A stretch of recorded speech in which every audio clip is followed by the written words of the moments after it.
Hello students, welcome back to our YouTube channel BBMQ study zone. और जैसा कि आप सब जानते हैं कि नेक्स्ट मंथ एग्ज़ाम हो जाएगा पीजी सेमेस्टर वन का। सो गाइज़, मैं आप सभी के सामने सिलेबस लेकर आई हूँ ताकि आप लोग पढ़ाई स्टार्ट कर दो। और गाइज़, आज से लेकर जब तक एग्ज़ाम नहीं होगा मैं रोज़ाना कुछ ना कुछ वीडियोस अपलोड करूँगी ही, रिलेटेड टॉपिक्स जो रहेगा उससे रिलेटेड। ठीक है, तो हिंदी में वीडियोस अपलोड करूँगी। बाकी आप सब अगर आपको इंग्लिश में जिसको चाहिए वो कमेंट सेक्शन में मुझे बताना, मैं इंग्लिश में प्रोवाइड करने की कोशिश करूँगी। सो गाइस, चलिए देखते हैं हमारा सिलेबस कैसा है। सिलेबस बहुत ही लंबा चौड़ा है, 4 पेपर है। ठीक है, हर पेपर में 5 यूनिट है और हर यूनिट के अंदर लगभग 2 से मतलब मिनिमम 2 टॉपिक तो बिल्कुल है और मैक्सिमम 4-5 है। ठीक है, चलिए स्टार्ट करते हैं। और हाँ, जिन्होंने भी इंटरनल नहीं दिया है, जो BBMQ के स्टूडेंट्स हैं, वो कॉलेज आएँ, मतलब यूनिवर्सिटी आएँ और इंटरनल दे दें। इससे फ़ायदा होगा बिकॉज 70 मार्क्स का ही एक्सटर्नल रहेगा, 30 मार्क्स तो हमारा इंटरनल पे रहेगा, तो आकर दे दो। चलिए, यूनिट वन में है concept of history, meaning, definition, scope and subject matter. Second में है history and its relation with other discipline. Unit B में है कॉजेशन के बारे में। Second, generalisation. Third, historicism. Fourth है history as science, scientific study. तो ये पेपर 1 के topic number A, unit number B है। अब चलिए आगे देखते हैं CDE। यूनिट सी में है objectivity, meaning, principles, possibility, historian concern. Second, positivity and post positivity. Third, Marxism, concept और प्रिंसिपल्स पढ़ना है। यूनिट डी में है Greco Roman tradition, Chinese tradition, Renaissance and its impact on history.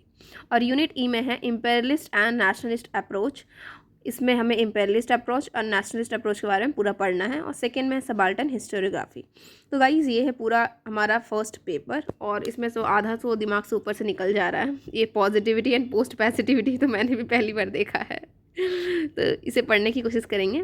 तो मैं रोज़ आप अपलोड करूँगी, कल से ही स्टार्ट करते हैं। ठीक है, तो गाइज़, आप लोग ज़रूर वीडियोस को चेकआउट करना और आपको हेल्प मिलेगा उससे। अब बाकी अगर यूनिवर्सिटी से रिलेटेड कोई भी कंसर्न है तो मुझे ज़रूर कांटेक्ट करना कमेंट सेक्शन में।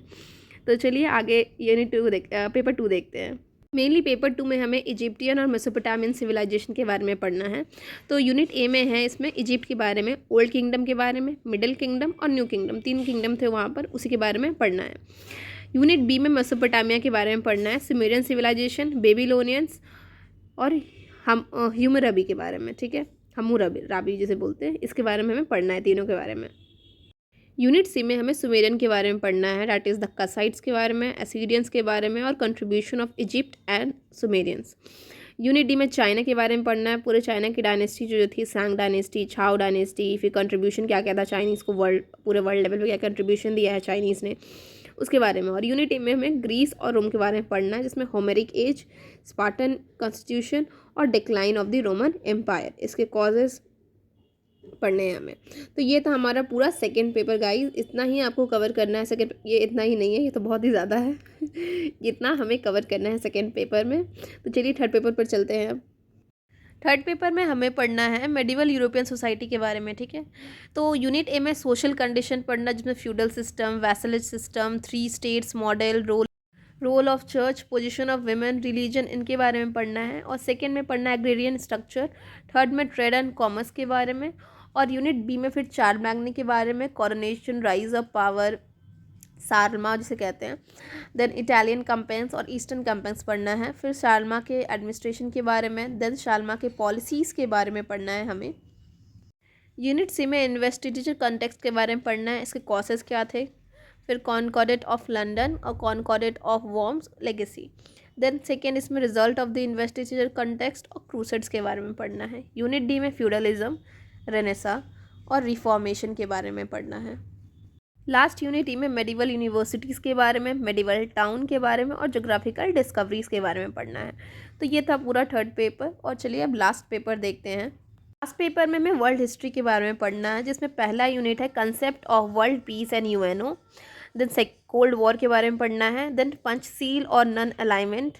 उसके बाद बी में रसो जापानीज वॉर, रूस जापान का युद्ध, एंग्लो रशियन पैक्ट के बारे में पढ़ना है। और splendid isolation of England, causes, impact and importance, ये हमें यूनिट बी में पढ़ना है। देन सी में पढ़ना है Morocco crisis, Bosnian crisis, Agadir crisis, Balkan war, first world war. और यूनिट डी में पढ़ना है Paris peace conference, Russian revolution, modernisation of Japan. And last unit E में वर्ल्ड डिप्रेशन के बारे में, फेशिज्म एंड नाजिज्म के बारे में और सेकेंड वर्ल्ड वार के बारे में। तो गाइज़ ये था पूरा हमारा सिलेबस जो हमें फर्स्ट सेमेस्टर में ही कवर करना है। ज़्यादा दिन तो है नहीं, अब नेक्स्ट मंथ में एग्ज़ाम होगा, तो मान के चलो कि 1 महीना हमारे पास है। तो तैयारी में सब लग जाओ, बिकॉज इतना भी इजी नहीं है कि 1-2 दिन में पढ़कर हो जाएगा। आपको बहुत सारे टॉपिक्स कवर करने होंगे और एग्ज़ाम में क्या आएगा कुछ नहीं पता, क्योंकि ये न्यू सिलेबस है। पिछले साल से अगर आप सोचोगे कि पिछले साल जो क्वेश्चन आते हैं वही आएंगे, तो नहीं, बिल्कुल नहीं आने वाला है, क्योंकि वो उनका सिलेबस अलग था और हमारा अलग है। तो मैं आज से तो नहीं, कल से मैं रोज़ वीडियोज़ डालूंगी। आप सब्सक्राइब कर लो चैनल को अगर आपने नहीं किया है, ताकि आप तक डेली अपडेट्स पहुँच सके और आपको हेल्प मिलेगी उन वीडियोज़ से। बाकी आपको अगर और कोई भी प्रॉब्लम है तो मुझे कमेंट सेक्शन में ज़रूर बताना। Thank you, and if you like this video then please subscribe my channel and also press the bell icon so that you can get all the notifications. Thank you.